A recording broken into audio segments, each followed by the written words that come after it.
예, 오늘은 며칠이죠? 10월 31일입니다. 예, 우리 교회는 굉장히 뜻깊게 생각하는 그런 날이죠. 1517년입니다. 여러분들이 잘 아시는 마틴 루터라고 하는 한 수도사가 비텐베르크라고 하는 곳에 있는 성당 앞에 뭔가를 붙이기 시작했답니다. 내용을 보니까 놀랄만한 내용들이 거기에 붙게 되어지지요. 그 당시에 교회가 막강한 힘을 가지고 있었는데 그 교회를 바라보면서 당신들 부패했어 라고 하는 것을 95개조가 되는 어떠한 반박문을 그 성문 앞에 성당 앞에 대자보처럼 붙이게 된 날이 바로 504년 전 오늘 10월 31일입니다. 그래서 교회는 이 사건을 종교개혁이다. 종교개혁이다. 이렇게 부르게 됐고요.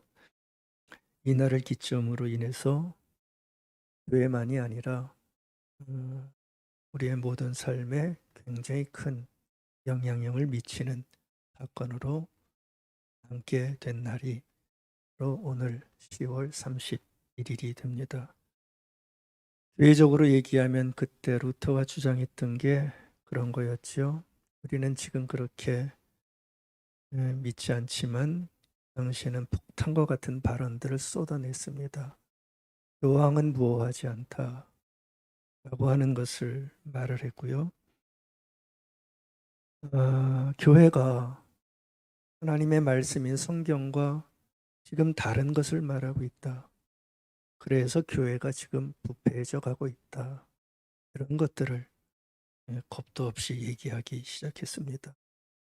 그리고 우리가 하나님께 구원받는 것은 끝까지 돈 몇 푼 주고 구원을 사는 것이 아니다 라는 것을 밝혀주게 됐던 거죠. 그 이후로부터 사람들은 신앙의 삶이 잘못됐다는 것을 알게 되었고, 그래서 성경을 읽기 시작하면서 성경은 그렇지 않다는 것을 사람들이 알게 된 거죠. 그래서 정치, 경제, 사회, 예술, 교회 전반에 엄청난 변화가 몰아치게 된 사건이 바로 종교개혁의 사건입니다. 많은 것으로 종교개혁을 접근할 수 있지만 키워드 하나만 말씀드린다면 종교개혁은 변화입니다. 변화가 일어나는 하나의 모멘텀이 됐던 사건이라고 얘기할 수 있죠. 예, 변화는 그 당시만 필요한 게 아니고요. 지금 우리에게도, 저 자신에게도, 지금 살아가는 여러분들 개인에게도 이 변화라고 하는 단어는 여전히 유효한 단어라는 것을 우리 종교개혁주의를 저희들이 기념하면서 생각해야 되는 중요한 신앙의 과제라는 생각을 해야만 될 것 같습니다. 오늘 설교 제목 한번 보시겠어요? 예, 이렇게 돼 있죠. 당신은 당신의 삶을 바꾸어야 합니다. 한번 잘 저 말씀을 마음에 담아두시면 좋겠습니다. 당신은 당신의 삶을 바꾸어야 합니다. 이렇게 오늘 말씀 제목을 정한 것도 앞에서 말씀드린 변화라고 하는 종교개혁의 정신이 저는 우리 시대의 말로 바꾸면 바로 이 문장에 그대로 들어있다는 생각이 들어서 제목을 이렇게 잡아봤습니다. 어떠십니까? 당신은 당신의 삶을 바꾸어야 합니다. 동의하실 수 있으시겠습니까? 예, 그래야만 되는 귀한 문장 같아요. 사실은 저 문장은 제 문장은 아니고요. 그 유명한 시인 있죠. 라이나 마리아 릴케라고 하는 그분의 유명한 글 중에 나오는 문장입니다. 근데 저 문장이 오늘 종교개혁주의를 보내는 우리에게도 필요한 모습이라는 생각이 들어서 제가 빌려서 오늘 말씀 제목으로 삼게 됐습니다. 물론 그 저 문장 속을 보면서 우리는 바꿀 삶이 없으면 바꾸지 않아도 되죠. 그죠? 또 신앙의 입장에서 생각해 봐도 너무나 잘해서 바꿀 신앙이 없으면 구태여 바꾸려고 애를 쓰겠습니까? 그런데 그럴 수 없다는 게 우리의 삶이잖아요. 바꿀 삶이 없는 사람은 없고요. 또 나아가서 바꿀 교회가 없는 교회도 없고요. 또 바꿀 수 없는, 바뀔 필요가 없는 그러한 사회도 없다는 게 아마 우리의 정직한 모습일 것입니다. 그러니까 저 문장은 필요하다는 것입니다. 그 종교 개혁의 아주 중요한 정신과 모토 중에 하나가 이런 게 있어요. 개혁된 교회는 개혁은 계속되어야 된다. 개혁된 교회는 계속 개혁되어야 된다. 이것이 중요한 종교 개혁의 정신입니다. 한 번 개혁했다고 해서, 한 번 바뀌어졌다고 해서 영원히 똑같을 수 없다는 거죠. 한 번 바뀌어졌어도 삶이 변화를 요구하는 이상 돌아보면서 바뀌어야 된다는 판단이 들면 계속해서 바꿔나가는 것이 우리의 존재와 삶의 변화를 만들어낼 수 있다는 그러한 중요한 의미가 저기에는 담겨져 있는 것입니다. 계속된 변화가 우리를 발전하게 만들고 진보하게 만들 수 있다는 것이죠. 여러분들 오늘 읽은 보는 말씀 여기에 보면 우리에게 참 많은 것을 도전하는 주님의 비유가 거기에 오늘 우리 나오고 있습니다. 주님께서 의도를 가지고 하신 비유의 말씀이죠. 비유의 말씀을 보면 두 사람이 나와요. 성전에서 기도하는 두 사람입니다. 이게 굉장히 중요하죠. 성전에서 기도하는 두 사람입니다. 근데 한 명은 보니까 바리새인이라고 밝혀주고 있습니다. 아주 지체 높은 사람이고 신앙적으로 탁월한 사람이지요. 그리고 또 한 사람은 세리입니다. 당시 세리는 이스라엘 사람들 입장에서 보면은 얼굴을 들 수 없는 사람이지요. 동족을 배신하고 가뜩이나 어렵게 사는 백성들의 주머니를 털어가는 수선노 같은 사람, 바로 세리인데 이 두 사람을 비교하면서 말씀해 주시는 장면이죠. 두 사람은 절대 비교할 수 없는 사람들입니다. 신분과 존경과 삶의 방식을 보면 두 사람은 비교할 수 없는 사람들입니다. 근데 먼저 바리새인이 기도하는 모습을 여러분들이 한번 쭉 너무나 잘 아는 비유니까 아마 느끼시겠지만 바리새인이 기도하는 모습을 보면 자신감에 차 있잖아요. 즉 기도하는 모습이 굉장한 자신감이 있어요. 근데 세리가 기도하는 모습을 보면 세리는 좀 내세울 게 없는 사람답게 성전에 와서 기도하면서 세리의 입장에서 지금 보는 겁니다. 다른 데 가면 모르겠습니다.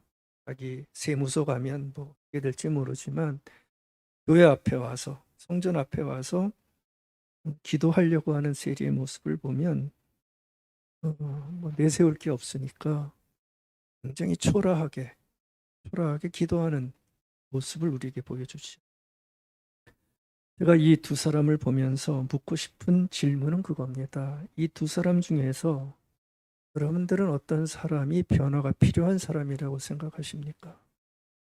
쉽게 대답하지 마시기 바랍니다. 이거는 굉장히 어려운 대답입니다. 여러분들이 이 두 사람 중에서 어떤 사람이 정말 변화가 필요한 사람이라고 생각하십니까? 아니, 더 많은 변화가 필요한 사람이라고 생각하십니까? 오늘 종교개혁주일 주제가 변화인데, 여러분들 한번 보십시오. 이 두 사람 중에서 정말 더 절실한 변화가 필요한 사람이 누구라고 생각하십니까? 우리 주님으로부터 야, 너 그만 삶을 바꿔 라는 말을 들을 사람은 바리새인입니까? 세리입니까? 이거를 우리 좀 물어보자는 겁니다. 우리는 이 스토리를 알기에 쉽게 대답할 수 있지만, 모르는 사람의 입장에서 바리새인, 모든 이들이 부러워하는 사람입니다. 가질 거 다 가졌고 신앙생활 열심히 하고 겉으로 볼 때는 아무 하자가 없는 사람입니다. 세리는 많은 문제가 있는 그런 사람입니다. 과연 두 사람 중에 어떤 사람의 삶 중에 변화가 더 절실할까? 제가 이번에 이 본문을 보면서 눈에 들어온 두 장면 한번 좀 소개해 드릴게요. 11절과 13절에 보면 두 사람의 기도하는 모습을 대비시켜주는 구절이 거기 나옵니다. 여러분들, 바리새인은 어떻게 기도한다라고 거기서 묘사를 해줍니까? 따로 서서 기도했다. 이렇게 기도의 모습을 소개해주고 있죠. 바리새인은 따로 서서 기도했고, 세리는 어떻게 서서 기도했다고 그러죠? 멀리 서서 기도했다. 이 두 장면이 대비가 되는 그런 장면입니다. 여러분들, 바리새인은 기도하러 왔는데 어떻게 기도했다고요? 따로 서서 기도했대요. 누구랑 따로 섰을까요? 누구랑 따로 섰을까요? 누구랑 따로 섰을까요? 왜 따로 섰을까요? 아마 맞겠죠. 이 이유가, 바리새인이 지금 따로 서 있는 이유는 그런 거 아닙니까? 나는 당신들과는 좀 다르다. 그게 자기도 모르게 그 마음이 있었던 것 같아요. 나는 당신들과는 좀 다르다. 그런 의식이 굉장히 강하게 있었던 것 같아요. 모르겠습니다. 주변에 어떤 사람들이 많이 있었는지 모르지만 주변을 보니까 뭐 다 별 볼 일 없는 사람처럼 보였을 수도 있었을 거예요. 뭐 자랑할 것도 별로 없고, 뭐 가진 것도 별로 없고, 지위도 없고, 그러니까 은연중에 내가 썩히면 뭐가 좋아, 그런 마음 생길 수 있죠. 그렇죠? 이 바리새인이 따로 서서 기도했다. 저는 이게 포인트 같아요. 따로 서서 기도. 왜요? 나는 좀 다르다는 생각이 그의 마음속에 들어와 있는 거죠.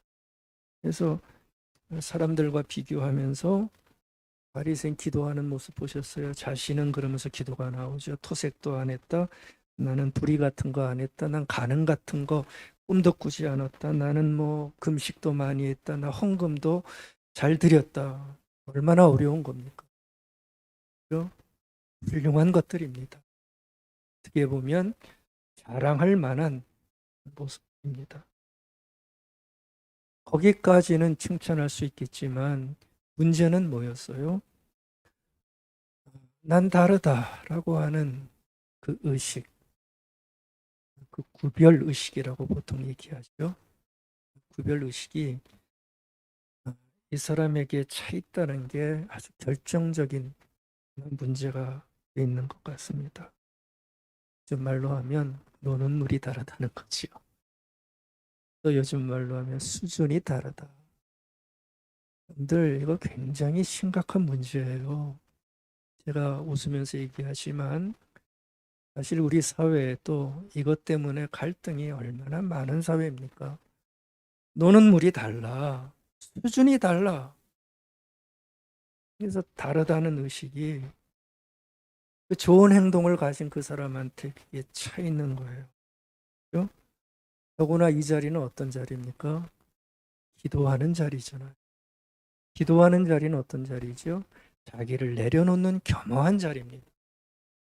자신을 내려놓고 하늘을 향하여 자기를 넘어서 있는 존재를 향하여 무릎을 꿇는 아주 겸허한 자리가 기도의 자리인데, 근데 보십시오.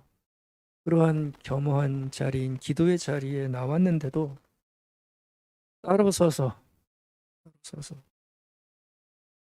난 당신들과 달라라고 하는 뭐라 그럴까요? 우월감, 그렇죠? 우월감을 가지고 아니 그걸 버리지 못하고 기도라고 하는 엄청난 거룩한 행위를 하고 있는 바로 그 모습입니다. 조금 맞지 않는 모습이 지금 이 바리새인의 기도의 모습은 지금 나오고 있다는 걸 우리가 발견할 수 있죠. 근데 세리는 아까 어디에 있다고 그랬어요? 멀리 서서 있다는 거예요. 그러니까 성전에 기도하러 왔는데 가까이 오지 못하는 모습을 이렇게 아마 묘사를 했던 것 같아요. 성전에도 가까이 오지 못하고 사람들의 무리가 있었을 텐데 거기에서도 가까이 오지 못하고 멀찌감치 서 있는 그 모습을 얘기를 하고 있는 겁니다. 멀리 서 있는 이유는 뭘까요? 멀리 서 있는 이유는 뭘까요? 내세울 게 없는 거. 자신감이 없는 거예요, 이 사람. 한마디로 얘기하면. 왜요? 자기를 보니까, 지금까지 해왔던 자신의 삶을 보니까 참 부끄러운 게 많았거든요. 그러니까 이게 기도의 자리에 나와서 그게 굉장히 마음에 걸리는 거예요. 부끄러웠던 것이요. 그래서 자기가 잘못한 게 있기에 기도하러 왔지만 그러다 자신이 없는 거예요. 하나님을 대면할 자신도 없고 사람들에게 가까이 갈 용기도 없어요. 사람들에게 이런 마음이 좀 있기를 바라겠습니다. 이거 참 나중에 이제 보겠지만 이게 참 우리를 살리는 마음입니다, 사실은. 그래서 이 세리는 멀리 서 있는 거예요. 그죠? 따로 서 있는 게 아니라 멀리 서서 여기 보면 가슴을 쳤다 그러시죠. 유대인들의 기도법 중에 가슴을 치는 기도가 있어요. 근데 이 세리는 가슴을 치면서 하는 얘기가 뭐예요? 3절 하나님 나를 불쌍히 여겨주세요. 나는 죄인입니다. 이 기도를 반복해서 아마 드렸던 것 같습니다. 여러분들 두 사람의 기도가 좀 이제 좀 그려지시는지 모르겠습니다. 다른 장면 다 빼고요. 이 장면으로만 본다면 바리새인은 지금 존재론적으로 교만한 거고요. 이 세리는 존재론적으로 겸손한 겁니다. 존재론적이라는 말은 그 당시에 그가 갖고 있는 사람 됨됨이라는 얘기입니다. 지금 바리새인은 그 장소에서 그 됨됨이가 참 우월한 것 많고 자랑할 것 많은 사람이었지만 그 장소에서 뭔가 우월감을 느끼는 교만함이 없다 말할 수 없고요. 세리는 그 자리에서 그가 서 있었던 옛날의 자리에서는 어땠는지 모르지만 기도하러 온 그 자리에서 그 사람의 지금 됨됨이는 겸손, 부족함, 죄인이라고 하는 그 의식을 가지고 기도하고 있는 모습을 보여주고 있는 것이요. 이 사람들이 왜 이런 모습을 보였지요? 그 사람들이 행했던 삶의 모습 때문에 이런 모습을 보인 거죠. 바리새인은 스스로 생각한 거예요. 나 꿀리지 않지, 잘한 게 많지, 이 정도 했으면, 그죠? 이 정도 했으면 떳떳하다는 생각이 있었기에 그렇게 자신감 넘치는 구별의식을 가진 우월감을 가지고 기도하고 있는 모습을 보였고요. 세리는 잘한 게 없기에 어떻습니까? 고개를 들 수 없었던 그 모습을 보여주고 있는 것. 다시 좀 묻겠습니다. 여러분들은 이 두 사람 중에 변화가 절실한 사람이 누구라고 생각하십니까? 그리고 자기는 어떠한 삶의 모습이 많았다고 생각하십니까? 깊게 자신의 신앙의 삶을 보시면서 저도 봤습니다. 여러분들도 보시기 바랍니다. 두 사람 중에 변화가 필요한 사람이 누굽니까? 14절의 답을 얘기를 해줘요. 14절을 제가 세 번역으로 읽을게요. 내가 너희에게 말한다. 주님이 하시는 제 결론적인 말씀입니다. 의롭다는 인정을 바꿔서 자기 집으로 내려간 사람은 저 바리새파 사람이 아니라 이 셀이다. 누구든지 자기를 높이는 사람은 낮아지고 자기를 낮추는 사람은 높아질 것이다. 이런 말씀을 비유의 결론으로 해주시는 거죠. 결론이 뒤바뀌고 있죠. 사람들은 바리새인이 의롭다라고 생각하면서 그 의로운 사람이 인정을 받을 것이다 생각했는데 주님은 아니다. 의롭다고 인정을 받은 사람은 바리새인이 아니고 세리가 의롭다고 인정을 받고 돌아갔다. 이렇게 얘기를 해주고 있습니다. 무슨 얘기입니까? 삶을 바꿔야 하고 변화가 절실한 사람은 결국 누구라는 것이요? 세리입니까? 바리새인입니까? 바리새인이었다는 그 자랑할 게 많고 자신감 넘치는 사람이 오히려 구원을 받아야 되고 하나님의 은총이 필요한 사람이라는 것을 여기서 주님은 말씀을 해주고 있습니다. 의롭다는 인정을 받는 것, 이게 종교개혁의 가장 중요한 발견이었잖아요. 로마서 1장 17절에서 루터가 발견한 상황이 그겁니다. 오직 의인은 믿음으로 말미암아 산다. 그 당시 캐톨릭 교회가 돈 갖고 사람의 구원을 좌지우지하며 공로와 행위로 구원이 온다는 그러한 말씀을 전할 때에 루터는 이 말씀을 본 거예요. 의인이 되는 것은 사람들의 공로와 행위로 구원을 받을 수 없다. 당신들이 잘하는 어떤 걸로 구원을 받을 수 있다고 생각한다면 세상 어느 누구도 하나님의 구원을 받을 사람은 없다. 왜요? 의롭지 못한 사람들이기 때문에 그렇다는 것. 그래서 이 장면에서도 그걸 얘기를 하는 겁니다. 주님이 의롭다고 인정을 받는 것은 네 자신이 스스로 뭘 잘했고 내가 뭘 우월하고 해서 오는 게 아니라 오로지 하나님의 은총, 하나님의 은혜만이 너희를 구원할 수 있다. 동의하십니까? 그 구원이 누구에게 옵니까? 하나님, 나를 좀 불쌍히 여겨주십시오. 나는 아무리 생각해봐도 주님입니다. 떳떳한 게 아무것도. 사람들이 볼 때는 나를 어떻게 보는지 모르겠지만 나는 뒤집어 보면 아무것도 아닌 사람입니다. 하고 얘기를 하는 자가 의롭다는 구원의 반열에 들어가기 때문에 얘기를 해주고 있는 거죠. 여러분들 이 바리새인에게 보여지는 어떤 타자에 대한 우월감, 굉장히 높은 우월감입니다. 그리고 뭐라 그럴까요? 이걸 자기라고 그럴까요?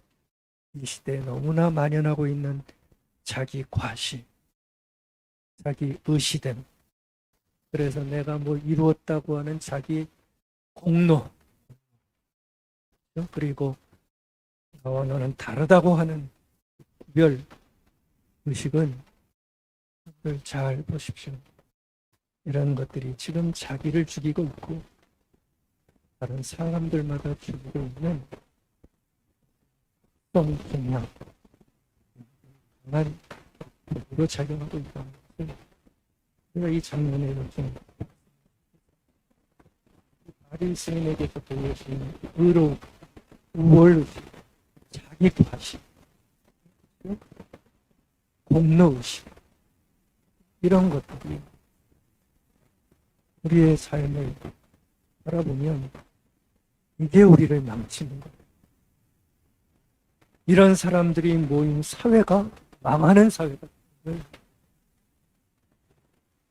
그래도 요새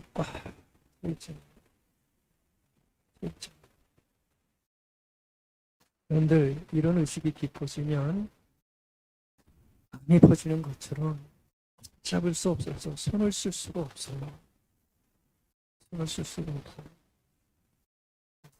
바꿔야 되는 거예요.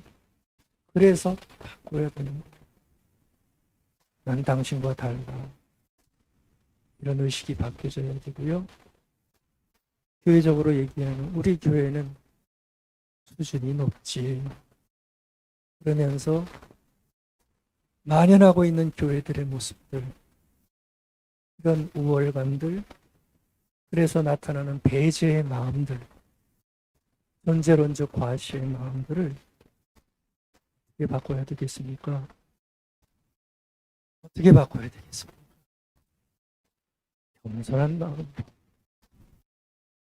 하나님, 저는 아무것도 내세울 게 없네요. 겸손한 마음으로 바꿀 때 주님 그때 말씀하세요. 의롭다는 인정을 받고 집으로 내려간 사람은 바리새인이 아니라 주님께서 이 말씀을 하셨다면 지금도 여러분들의 삶 속에, 아니 우리 모두가 연약하고 부족하고 내세울 게 없고 돌아와 보니 부끄러움만 많고 잘한 건 하나도 없지만 그래서 깊게 구석에서라도 가슴을 치면서 주님, 저 좀 구해주세요. 더 적나라하게 살려주세요. 이럴 때 놀랍게도 구원이 없고 하나님의 은혜가 넘친다는 것. 그것을 루터가 발견한 거고요. 그것을 믿는 이들이 우리 그리스도의 사람들이라는 것. 오늘 아침 꼭 기억해 줬으면 좋겠습니다. 여러분들, 개혁이라는 영어 표현이 리포메이션으로 되어 있습니다. 리와 리폼, 리와 폼의 합성어지요. 리는 다시라는 말이고요. 폼은 만든다는 거죠. 형성한다는 건데, 결국 리포메이션이라는 얘기는 기존에 잘못된 것들을 다시 세워서 다시 만들어 간다는 거예요. 그게 조직이든 제도든 자기 개인이든 다시 리폼, 다시 만드는 거. 그동안 내 삶에 없었던 것, 부족했던 것들 다 허물고 다시 만드는 거. 그게 바로 리폼입니다. 얼마나 필요한 작업입니까? 우리 가운데 그게 필요 없다 말할 사람 아무도 없어요. 그 리폼을 끊임없이 우리에게 요구한다는 거죠. 여러분들, 이런 다시 만들려고 하는 생각은 사실은 쉽게 일어나지 않습니다. 뭔가 삶이 막혀서 절실할 때 그런 사람들에게서 생기는 각성의 마음으로 저는 보고 싶어요. 절실하지 않으면 바리새인적으로 말하면 뭐 다 풍족하고 부족한 게 없으면 뭘 리폼할 생각 없습니다. 근데 영적으로 자기의 삶을 돌아보면서 이러면 안 되겠다고 하는 어떤 간절함이 생기면 사람은 리폼하려는 마음이 그때 생길 수 있게 되는 거죠. 이대로 두면 안 되겠구나. 내가 죽겠구나 라고 하는 마음이 들 때, 사람은 리폼, 변하려고 하고 자기의 삶을 완전히 다시 형성하려고 하는 겸손한 마음을 가질 수가 있게 되는 것 아니겠습니까? 어떻게 하면 이게 일어나겠어요? 제가 단어 하나, 아주 고심해서 발견한 단어 하나 말씀드리겠습니다. 다시 알아보기라는 단어, 다시 알아보기라고 하는 단어. 한번 기억해 주셨으면 좋겠습니다. 여러분들, 저 단어 다시 알아본다. 다시 알아본다. 저는 저 단어가 제 삶과 여러분들의 삶과 이 땅의 사람들의 삶을 바꾸어내게 되어지는, 바꾸게 만드는 굉장히 필요한 조건으로 저 단어를 보고 싶어요. 뭔가 여러분들이 바꾸고 싶다면 먼저 할 일이 다시 알아보는 것. 저게 반드시 필요합니다. 우리는 다 알면서 살아요. 근데 처음 볼 때와 처음 할 때와 다시 알아갈 때는 이게 좀 차이가 납니다. 그렇죠? 처음 볼 때, 처음 할 때는 잘못 볼 수도 있습니다. 그리고 보지 못하는 것도 볼 수 있습니다. 그렇죠? 바로 그런 것들을 다시 알아감으로 인해서 발견해내는 거예요. 그게 다시 알아봅니다. 다시 알아봅니다. 그런데 다시 알아본다는 것은 과거에만 머무는 알아봄이 아닙니다. 우리는 되게 그럴 때가 많잖아요. 왕년에 어떤 것 가지고만 살아가요. 과거의 어떠한 자기의 관념. 근데 거기에만 머물지 말고 현재도 알아가는 그 모습. 그게 다시 알아가는 거예요. 그게 참 필요한 모습입니다. 그럴 때 여러분들, 보지 못했던 것들을 우리는 다시 알아보면서 그걸 알아갈 수 있고요. 처음에는 놓쳤던 많은 것들을 더 깊게 볼 수가 있게 되는 거죠. 그래서 제대로 알게 되어지는 일이, 깊게 다시 알아보는 그 일을 통해서 우리에게 분명히 생길 수가 있습니다. 여러분들, 지금 우리의 삶의 모습을 보면 우리는 다시 알아보는 것은 고사하고요. 우리가 보는 모습을 보면 이런 거 못해요, 지금. 우리는 지금 어떻게 봅니까? 쓱 봐요, 쓱 봐요. 무슨 얘기인가요? 대충 보는데 너무나 익숙해져 있어요. 너무 많은 정보가 있으니까 그냥 다 쓱 봐요. 제목만 봐요. 한번 쑥 보고 훑어보고 넘어가요. 이제 그게 다 습관이 돼 있어요. TV를 하나만 보는 사람은 요즘 없어요. 컴퓨터 하나 켜서 거기는 스포츠 보고, 또 패드 끝내서 거기서는 뉴스 보고, 뭐 수많은 것들을 동시에 다 봐요. 그렇게 봐서는 깊게 다시 알아보는 삶을 풀어낼 수가 없어요. 물론 그렇게 봐야 할 것은 뭐 그렇게 봐도 됩니다. 그러나 깊게 알아봐야 할 것들은 깊게 봐야죠. 그래야 내가 변한다고요. 그거 못하면 제가 볼 때는 변화는 더디고 변화는 일어날 수 없어요. 고민만 하고 끝나요. 속상하는 것만 하다가 끝나요. 흩어보고 남들 보다가 그걸로만 끝나요. 여러분들, 다시 깊게 알아보기 시작할 때 그때 비로소 우리는 깊게 뭔가를 알게 됩니다. 저 깊은 알미 나왔잖아요. 그때 깊은 알미 내 안에 생겨요. 여러분들, 그 깊은 알미 정말 나에게 생기면 우리는 그걸 내 안에 머물게 만듭니다. 그게 내 안에 머무르는 거예요. 근데 그 머무름이 내 마음에 남아서 나의 삶을 조금이라도 변화시키는 하나의 힘으로 하게 되는 거죠.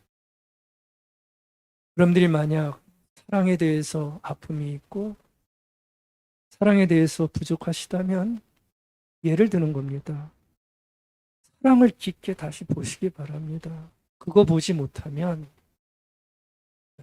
아무것도 할 수 없어요. 왜 나는 사랑해야 되는지,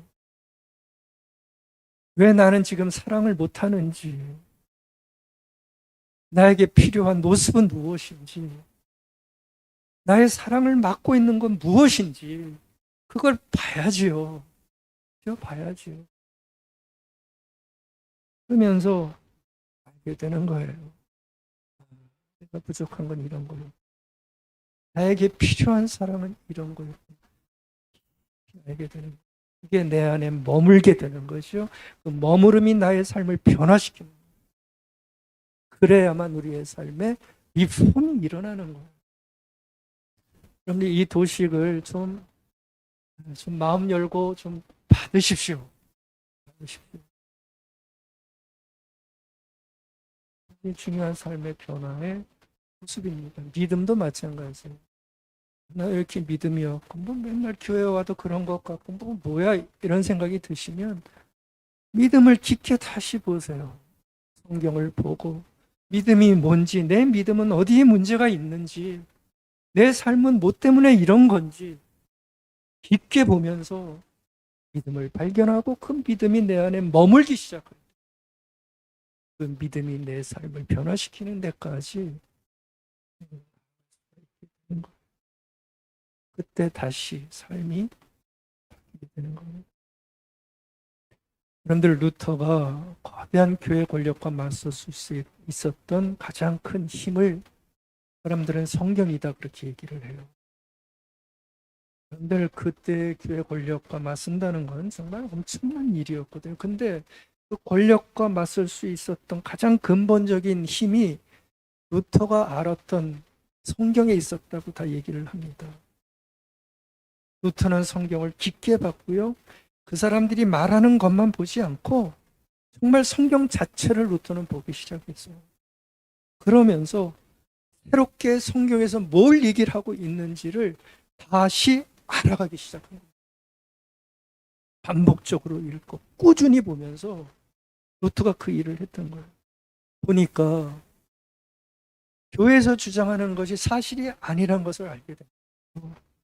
그렇죠? 구원은 돈으로 살 수 있는 것이 아니라는 것을 루터는 알게 됐고요. 돈 받고 구원을 팔고 있는 그 교회 권력과 그들이 빠져 있는 부동산과 그들이 빠져 있는 교회의 돈에 빠져 있는 그 교회의 모습을 보면서 저는 모른 척 넘어갈 수가 없었다. 루터의 연설 한 대목 짧게 한번 읽어드릴게요. 언제 한 루터의 연설이냐면 루터가 재판을 받게 되어져요. 95개조 반박문 썼다가 잡혀가잖아요. 그러면서 이거 한번 변호해봐라 그러면서 보름스 의회라는 곳에서 재판을 받게 되는데 그때 루터가 그 사람들 앞에서 항변하고 변호한 루터의 연설입니다. 루터는 만약 여기서 자신의 입장을 철회하면 파문도 면할 수 있고 잘못하면 화형당할 수도 있는 사태인데 그것도 벗어날 수 있는 좋은 기회였어요. 근데 루터는 이렇게 얘기를 합니다. 나는 성경과 진리에만 굴복합니다. 교황과 의회의 권유를 받아들일 수 없습니다. 그 이유는 그들이 항상 모순적이기 때문입니다. 성경과 다르다는 얘기입니다. 나의 양심은 하나님의 말씀의 포로가 되었습니다. 나는 어떤 신념도 바꿀 수 없습니다. 나는 여기 섭니다. 이제 나는 어쩔 도리가 없습니다. 하나님, 나를 도우소서. 이게 루터가 자신이 살 수 있는 마지막 기회에 했던 루터의 선포였습니다. 루터는 성경을 보면서 그 사실을 이거를 초래할 수가 없었다. 보십시오. 깊은 알미 그의 마음에 머물러 있어가지고 이러한 위협 속에서도 견딜 수 있게 만들었고 신앙을 지켜나갈 수 있게. 저는 확신합니다. 우리도 아니 우리의 문제가 뭐든 하나님의 말씀이 여러분들 앞에 깊게 알게 돼서 그 말씀이 머물게 되면 존귀하신 하나님께서 구원의 하나님께서 우리의 삶을 이길 수 있는 힘을 줄 수 있다 믿습니다. 다시 보십시오. 보십시오. 루터는 이런 말을 한 적도 있어요. 하나님 말씀은 늘 우리의 적으로 다가온다. 놀라운 얘기입니다. 말씀은 자기에게 항상 적으로 다가온대요. 말씀은 단순히 우리가 생각하는 우리의 모습과 남에게 인정받고픈 우리의 모습이 옳다고 인정하고 지지해 주지 않는다. 얼마나 놀라운 그런 고백입니까? 그러니까 말씀이 자기의 적이라는 거예요. 왜요? 자기를 늘 비평하는 거예요. 말씀이. 그러니까 적이지요. 그러니까 말씀은 히브리서의 말씀처럼 우리의 심정과 골수를 찔러 쪼개기까지 하면서 우리의 잘못을 고쳐나가는 수술용 메스처럼 하게 한다는 거예요. 여러분들 설교를 들으실 때 그냥 막 화나시는 분들은 아프신 거예요. 설교 듣기 싫고 그럴 수 있어요. 듣기 싫고 지적하는 것 같고 그게요. 그게 바로 우리의 상태라는 거예요. 말씀은 적이에요. 나의 적이. 이게 만들어. 근데 그 적을 받아들여야 내가 고침을 받을 수 있다. 저는 이 루트의 고백은 성경을 깊게 알고 보면서 변화됐던 한 사람이 했던 고백으로 보고 싶어요. 루트는 아주 오랜 시간 동안 집중하고 반복하면서 이 적과 같은 말씀을 마음에 담았어요. 적과 같은 말씀인데 말씀을 담았어요. 그래서 그 당겨진 말씀으로 머물게 했고 그 머물음으로 인해서 그의 삶의 변화가 일어날 수 있게 됐던 거죠. 여러분들 종교개혁은 이렇게 말씀을 다시 알게 된 한 사람에 의해서 시작되고 퍼져나간 놀라운 운동이라는 것 우리가 먼저 기억해야 됩니다. 혹시 압니까? 내가 깊게 말씀을 다시 알아갈 때 어떤 놀라운 일이 일어날지 적이 되는 말씀이 나를 어떻게 변화시켜 갈지 누가 장담하겠습니까? 그 적되는 말씀이 여러분들을 변화시키는 놀라운 은혜가 된다면 그 적은 아마도 아름다운 적이 될 것입니다. 성경뿐 아닐 거예요. 여러분들 어떤 변화든 우리에게 필요한 변화는 이 다시 알게 된 이들 깊게 봐서 무엇인가를 삶의 근본을 다시 알게 된 그 사람들의 다시 알미 삶을 변화시켜 나간다는 것 우리가 기억해야 됩니다. 여러분들이 변화를 원하시는 것 있으시다면 변화가 필요한 것이 있으시다고 한다면 다 안다 생각하지 마시고 내가 다 판단했다 그렇게 고집하지 마시고 내 판단이 맞다 더 이상 길이 없다 라고 생각하지 마시고